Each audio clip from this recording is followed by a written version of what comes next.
حضرت اسماعیل علیہ السلام کو کسی جنگل میں بیابان وادی میں چھوڑ کر کے چلے جاتے ہیں۔ حضرات محترم اس طرح سے حضرت اسماعیل علیہ السلام کو جب پیاس کی شدت ہوتی ہے، پیاس نے اسے اپنے زنجیر میں جکیڑا ہے اور پیاس نے انہیں اپنے گھیرے میں لیا ہے۔ حضرات محترم جب حضرت اسماعیل علیہ السلام کو پیاس کی شدت ہوتی ہے، پیاس کی وجہ سے ان کی زبانیں سوکھنے لگتی ہے، ان کی ہونٹ مبارک سوکھنے لگتی ہے۔ حضرات محترم اس طریقے سے بے قراری کے عالم میں، اس طریقے سے بے چینی کے عالم میں، جیسے ہی اپنے لاڈلے کو، جیسے ہی اپنے بیٹے کو، جیسے ہی اپنے لخت جگر کو حضرت حاجرہ نے دیکھا ہے، حضرت حاجرہ رضی اللہ تعالی عنہ کا جگر ٹکڑا ہو جاتا ہے۔ حضرت حاجرہ رضی اللہ تعالی عنہ بھی پریشان ہو جاتی ہے۔ اے پروردگار عالم، میرے بیٹے کو پیاس کی شدت ہو رہی ہے۔ اے پروردگار عالم، میرا بیٹا پیاس کی شدت سے تڑپ رہا ہے۔ اے پروردگار عالم، میرے بیٹے کے لیے کہیں سے پانی کا انتظام کر لیا جائے۔ حضرات محترم اسی امید پر حضرت حاجرہ رضی اللہ تعالی عنہ نے صفا اور مروہ پہاڑی جو نامی دو پہاڑی ہے، ایک پہاڑی کا نام صفا ہے اور دوسری پہاڑی کا نام مروہ ہے، انہی دونوں پہاڑی پر پانی کی تلاش میں، پانی کی کھوج میں نکل جاتی ہیں اور کبھی صفا پہاڑی پر دوڑ لگاتی ہیں، کبھی مروہ پہاڑی پر دوڑ لگاتی ہیں اور کبھی اپنے بچے کے، کبھی اپنے لخت جگر کی یاد آ رہی ہے تو پھر واپس مڑ کر دیکھ رہی ہے کہیں میرے بیٹے کو شیر نہ لے جائے، کہیں کوئی جانور نہ آ جائے، کہیں کوئی جانور آ کر کے میرے بیٹے کو پریشان نہ کر دے، میرے بیٹے کو نقصان نہ پہنچا دے۔ حضرات محترم اسی طریقے سے حضرت حاجرہ رضی اللہ تعالی عنہ نے ان دونوں پہاڑیوں پر، کبھی صفا کے اوپر تو کبھی مروہ پہاڑی کے اوپر چکر لگائی ہے اور چکر لگانے کے بعد جیسے ہی 7واں راؤنڈ تھا، جیسے ہی 7ویں مرتبہ چکر لگائی ہے، اس کے بعد اپنے لال کی طرف مڑ کر کے دیکھتی ہے تو کیا دیکھتی ہے کہ میں جو اپنے لال کو چھوڑ کر کے آئی تھی تو پیاس کی شدت میں چھوڑ کر کے آئی ہے، لیکن خدا کی قسم جیسے ہی میرے لال نے اپنی ایڑیوں کو زمین پر رگڑا ہے، میرے لال کی ایڑیوں کی برکت سے اللہ تبارک و تعالی نے پانی کا چشمہ ظاہر کر دیا ہے، پانی کا چشمہ ظاہر ہو گیا۔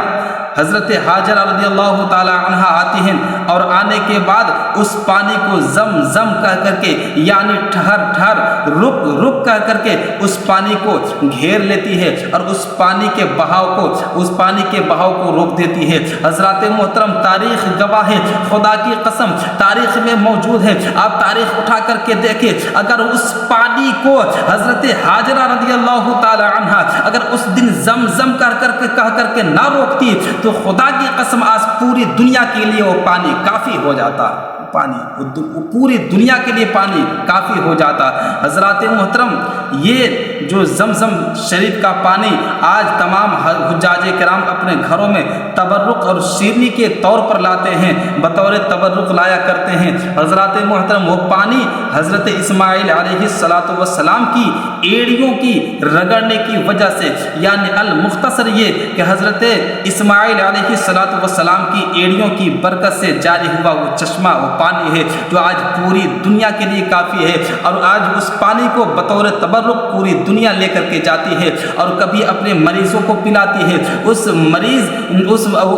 جب یہ دنیا اپنے مریضوں کو پلاتی ہے تو وہ پانی کبھی شفا بن کر کے ابھر جاتی ہے، کبھی کسی کے پیٹ میں درد ہوتا ہے، اس پانی کو پلا دیا جائے، اس کے پیٹ کا درد ختم ہو جاتا ہے، کسی بیمار کو یہ پانی پلا دیا جائے تو خدا کی قسم اس پانی کے برکت سے اس بیمار کو بھی اللہ تبارک و تعالی شفا عطا فرما دیتا ہے۔ حدیث پاک میں بہت ساری فضیلتیں ہیں آب زمزم شریف کی۔ حضرات محترم مجھے اور آگے بتانا ہے اور آگے کی جو تاریخ ہے، جو آگے کا واقعہ ہے، مجھے آپ تک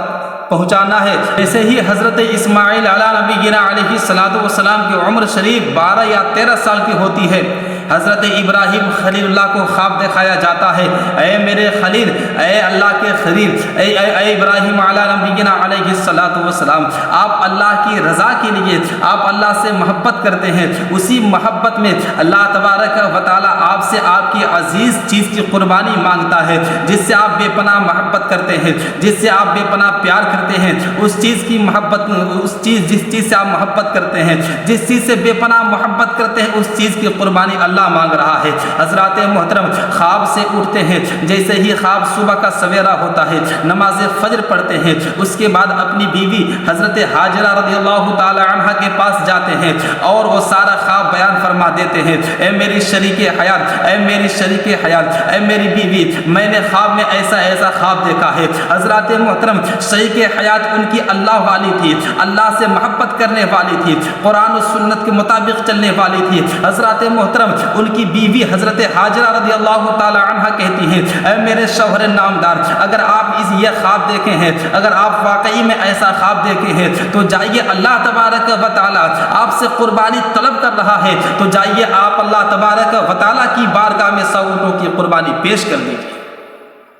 حضرت ابراہیم جاتے ہیں اور 100 اونٹوں کی قربانی پیش کر دیتے ہیں، لیکن اگلی رات پھر وہی خواب دکھایا جاتا ہے۔ اے ابراہیم علیہ السلام، اللہ کی بارگاہ میں اللہ کے لیے آپ اپنی سب سے پیاری اور عزیز چیز کی قربانی پیش کر دیجئے۔ حضرات محترم پھر صبح کا سویرا ہوتا ہے، میں مختصر میں بتا رہا ہوں، بہت ہی مختصر میں بتا رہا ہوں، میں بہت تفصیل کے ساتھ نہیں بتانا چاہتا اس لیے کہ وقت نہیں ہے۔ حضرات محترم پھر صبح ہوتی ہے، حضرات محترم پھر ابراہیم علیہ السلام اپنی بیوی حضرت ہاجرہ کے پاس جاتے ہیں اور پھر سے وہی خواب بیان کر دیتے ہیں، وہی واقعہ بیان کر دیتے ہیں جس واقعے کو جس خواب کو انہوں نے دیکھا تھا۔ حضرات محترم پھر سے ان کی بیوی وہی بات کہتی ہے کہ جائیے، ہو سکتا ہے اللہ تبارک و تعالی آپ کی قربانی پیش کر قبول فرما لے، جائیے اللہ کے لیے، اللہ کی رضا کے لیے اللہ کی بارگاہ میں 100 اونٹوں کی قربانی پیش کر دیجیے۔ اسی طریقے سے 2 سے 3 دن حضرت ابراہیم علیہ السلام اس چیز سے آپ بے پناہ محبت کرتے ہیں، اس چیز کی قربانی پیش کر دیجئے۔ حضرات محترم اب ابراہیم علیہ السلام سمجھ چکے تھے کہ اللہ تبارک و تعالی مجھ سے اونٹوں کی قربانی نہیں مانگ رہا ہے، اللہ تبارک و تعالی مجھ سے جانوروں کی قربانی نہیں مانگ رہا ہے، بلکہ میں سمجھ چکا ہوں کہ اگر مجھ سے اللہ تبارک و تعالی کسی چیز کی قربانی مانگ رہا ہے تو کسی اور چیز کی نہیں بلکہ میرے بیٹے اسماعیل کی قربانی طلب کر رہا ہے۔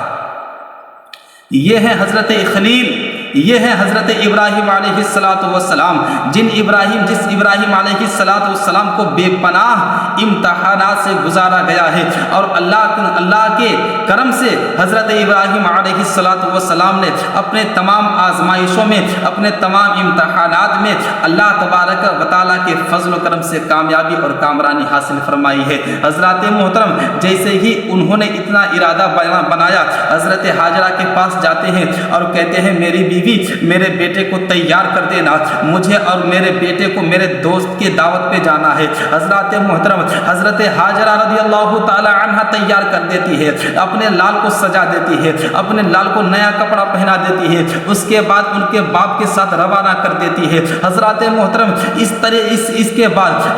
کے بعد شیطان کے پیٹ میں درد ہوتا ہے، وہ شیطان حضرت ہاجرہ کے پاس آتا ہے اور کہتا ہے اے ہاجرہ تجھے معلوم نہیں ہے تیرے بیٹے کو ابراہیم علیہ السلام دعوت پر نہیں بلکہ اسے قربان کرنے کے لیے لے کے گئے ہیں۔ حضرات محترم حضرت ہاجرہ کہتی ہیں تم کیسی بات کر رہے ہو، جس باپ کو 80 سال کے بڑھاپے میں ایک بیٹا ملا ہو اور وہ بھی بیٹا چاند جیسا ہو، وہ بھی بیٹا خوبصورت میں لاجواب ہو، بھلا کوئی ایسا باپ ہوگا جو اپنے چاند سے بیٹے کو قربان کر دے گا۔ حضرات محترم اتنا سننے کے بعد وہ شیطان کہتا ہے کہ وہ ایسے ہی قربان نہیں کرنے جا رہے ہیں بلکہ اللہ کا حکم آیا ہے، اللہ کا فرمان آیا ہے، اللہ کے حکم کے مطابق وہ تیرے بیٹے کو قربان کرنے جا رہے ہیں۔ حضرات محترم جیسے ہی اتنا ہاجرہ نے سنا تھا، سننے کے بعد حضرت ہاجرہ چمک جاتی ہے اور چمکنے کے بعد کہتی ہے شیطان تو ملعون شیطان نظر آتا ہے، اگر جب اللہ کا حکم آیا ہے تو میرے پاس تو ایک اسماعیل ہے، اگر میرے پاس 100 اسماعیل ہو اور اللہ کا حکم آ جائے تو اللہ کی راہ میں اپنے تمام بیٹوں کو قربان کرتی چلی جاؤں۔ یہ حضرت ہاجرہ کا ایمان تھا۔ اس کے بعد حضرت ابراہیم علیہ نبینا علیہ السلام اپنے بیٹے کو لے کر کے چلے جاتے ہیں، مینا کے وادی میں پہنچتے ہیں۔ مینا کے گھاٹے میں پہنچنے کے بعد اپنے لال سے کہتے ہیں اے بیٹے میں نے خواب میں دیکھا ہے، قرآن کی تفسیر ہے، میں شارٹ میں بتا رہا ہوں، میں مختصر کے ساتھ یہ بیان کر رہا ہوں۔ حضرت ابراہیم علیہ نبینا علیہ السلام کہتے ہیں اے بیٹے میں نے خواب میں دیکھا ہے کہ میں تجھے ذبح کر رہا ہوں، بتا تیری رائے کیا ہے، بیٹا بھی ہو تو کیسا ہو، بیٹا بھی تو ابراہیم کا بیٹا ہے۔ حضرت اسماعیل علیہ نبینا علیہ الصلوۃ والسلام کہتے ہیں اے میرے والد بزرگوار، اے میرے والد محترم، اگر آپ نے ایسا واقعی میں دیکھا ہے اپنے ارادے کو کر گزریے، انشاءاللہ تعالی آپ اپنے بیٹے کو صبر کرنے والوں میں سے پائیے گا۔ المختصر یہ کہ حضرت ابراہیم نے حضرت اسماعیل علیہ نبینا علیہ الصلوۃ والسلام کے گلے پر چھری رکھ دیا۔ میں بہت ہی تفصیل کے ساتھ نہیں بیان کرتا ہوں، میں مختصر بتانا چاہتا ہوں۔ حضرت ابراہیم حضرت اسماعیل کی گردن پر چھری رکھ دیے اور چھری چلا بھی دیے ہیں، لیکن چھری کے اندر اتنی مجال نہیں کہ اسماعیل کے نرم و نازک گلے کو کاٹ سکے۔ حضرات محترم، حضرت ابراہیم علیہ السلام کو غصہ آتا ہے، اس چھری کو ایک پتھر پہ مار دیتے ہیں، اور مارتے ہیں تو کیا دیکھتے ہیں کہ وہ چھری، جس چھری کو پتھر پہ مارا گیا تھا، وہی جس چھری نے حضرت اسماعیل کے گلے کو نہیں کاٹ پائی تھی، وہ چھری پتھر کو دو ٹکڑے میں بانٹ دی ہے، دو ٹکڑوں میں تقسیم کرتی ہے۔ حضرات محترم اتنا دیکھ نبینا علیہ الصلوۃ والسلام نے پھر سے حضرت اسماعیل کی گردن پر چھری رکھا ہے اور چلایا ہے۔ ادھر اللہ کا حکم ہوتا ہے اے جبرائیل جا میرے اسماعیل کو بچا لے، جنت میں چلا جا اور جنت سے ایک دمبا اٹھا لے اور حضرت اسماعیل کی جگہ پر اس دمبا کو لٹا دینا اور میرے اسماعیل کو بغل میں کھڑا کر دینا۔ حضرات محترم جیسے ہی دمبا کو لٹایا گیا ہے، حضرت ابراہیم علیہ السلام اپنی چھری کو چلاتے ہیں اور چھری کو چلانے کے بعد وہ دمبا کو ذبح کر دیتے ہیں، اور جیسے ہی ذبح کرنے کے بعد اپنے آنکھوں کی پٹی کھولا ہے، پٹی کھولنے کے بعد کیا دیکھتے ہیں کہ حضرت اسماعیل بغل میں کھڑے مسکرا رہے ہیں، ان کی جگہ پہ دمبا نظر آ رہا ہے، قربان ہو گیا ہے، ان کی جگہ پہ دمبا قربان ہو گیا ہے۔ حضرات محترم اس طریقے سے میں نے مختصر واقعہ بیان فرمایا ہے۔ اس طریقے سے حضرت ابراہیم علیہ السلام نے اللہ کے اس امتحان میں بھی، اللہ کی اس آزمائش میں بھی پاس ہو گئے اور کامیابی اور کامرانی ان کے مقدر میں آ گئی۔ حضرات محترم جس طریقے سے حضرت ابراہیم نے اپنے رب سے محبت کر کے دکھایا ہے، اور ہم تمام امت مسلمہ کو، تمام مسلمانوں کو جو سبق دیا ہے، اس سبق پر ہمیں عمل کرنا چاہیے، اور ایسی محبت ہمیں بھی اللہ رسول کے تعلق سے اپنے دلوں میں محبتیں پیدا کرنی چاہیے۔ اللہ تبارک و تعالی ہم سب کے ایمان و عمل کی حفاظت فرمائے اور ہم سب کے تمام دعاؤں کو قبول فرمائے۔ ہم سب کو حضرت حاجرہ رضی اللہ تعالی عنہا کے سعی مبارک کے کرنے کے توفیق اور سعادت بخشے۔ وآخر دعوانا ان الحمدللہ رب العالمین۔ السلام علیکم۔